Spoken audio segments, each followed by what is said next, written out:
கிறிஸ்துவிலே மிகவும் பிரியமானவர்களே, 26/11/2024 உங்களை சந்திப்பதில் மகிழ்ச்சி அடைகிறேன். வாருங்கள், ஒரு நிமிடம் நாம் ஜெபிப்போம். அன்பு தகப்பனே, இன்றைக்கு என்னுடைய பாதுகாப்புக்காய் ஜெபிக்க முடியும் தேவனுடைய சமூகத்தில் வருகிறேனப்பா. என் தேவனுடைய நன்மையும் கிருபையும் விடுதலையும் ஆசீர்வாதம் என்னுடைய வாழ்க்கையிலிருந்து செயல்படும்படி நீர் செய்தல்படியாக ஜெபிக்கிறேன். எல்லா பொல்லாப்பு நாசமோச விலக்கி வர நீங்கள் பாதுகாத்துக் கொள்ளுங்கள். தேவ சமாதானமும் கிருபையும் என்னுடைய வாழ்க்கையிலிருந்து செயல்படட்டும் ஆண்டவரே. அப்பா, உங்களுடைய பிரசனம் மாத்திரம் இவரோடு இருந்து சகலத்திலுமே ஜெயிக்கும்படியாக நீர் செய்தல்படியாக ஜெபிக்கிறேன். இயேசு கிறிஸ்து சிந்தின பரிசுத்த ரத்தத்தை இவர் மீதும் ஒரு குடும்பத்தின் மீதும் செய்கிற சகல காரியத்தின் மீது பூசுகிறேன். ஆகவே இந்த நாள் முழுவதும் மகிமையின் ஆசீர்வாதம் இவரோடு இருந்து செயல்படட்டும் தகப்பனே.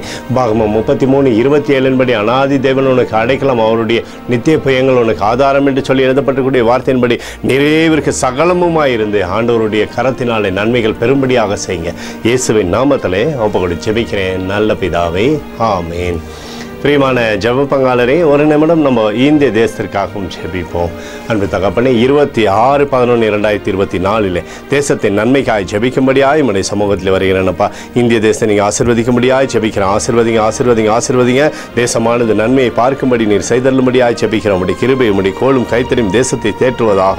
உடைய நிறைவானதப்பா தேசத்தில் இருக்கட்டும்ப்பா. துன்பமோ துயரமோ ஆண்டவரே தேசத்தில் வராதபடி நீங்கள் வெளியடித்துக் கொள்ள எங்களுக்காக அடித்து நொறுக்கப்பட்டுக்கூடிய இயேசு கிறிஸ்துவும் அவர் சிந்தின ஏறப்பட்ட ரத்தத்தை வைத்து ஒப்பு கொடுக்கிறோம். அத்தோடு இந்திய தேசத்தில் எழுப்புதலை தரும்படியாய் ஜெபிக்கிறேன். எழுப்புதலை தருவீராக. எழுப்பதில் எங்கள் கண்கள் பார்க்கும்படி நீர் ஆசீர்வதிக்கும்படி ஜெபிக்கிறேன். நேற்றும் இன்றும் என்று மாறாதவராகிய இயேசுவின் நாமத்திலே ஒப்புக்கொடு ஜெபிக்கிறேன் நல்ல பிதாவே, ஆமேன். பிரியமான ஜெப பங்காளரே, ஆண்டவர் நம்மளுடைய ஜெபத்தை கேட்டிருக்கிறார். இந்த நாள் முழுவதும் கர்த்தராகிய இயேசு கிறிஸ்துக்குள் நீங்கள் வளரும்படி உங்களை வாழ்த்தி ஆசீர்வதிக்கிறேன். ஆமேன்.